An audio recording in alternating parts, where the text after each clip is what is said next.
All right guys, so behind me is the Latrobe Hook and Ladder Company 2 service truck. We did a couple of different things to this. I'm gonna walk you around the truck and show you what we did. So we'll start at the hood. This is real gold leaf. I wanna say it's 24 karat gold leaf if I remember correctly. And stuff's really expensive, but it looks awesome.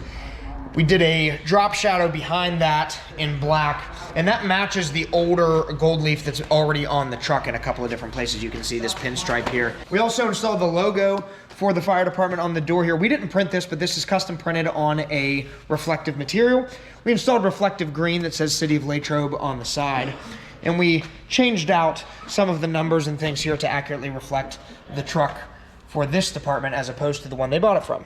In the back of the truck, we added Service 113-2 on both sides, also reflective green, and more reflective green on the rear door here. Service 113-2, we had to cut all of those little slats. So if you guys have a department vehicle that needs some updated graphics, please give us a call. We'd be happy to take care of you. We work with printers and we cut all of our own stuff in-house here. Thank you guys very much for watching. If you enjoy seeing some of the emergency vehicle side of the business, make sure you subscribe, give us a thumbs up, comment, let us know what you think, and we will see you next call.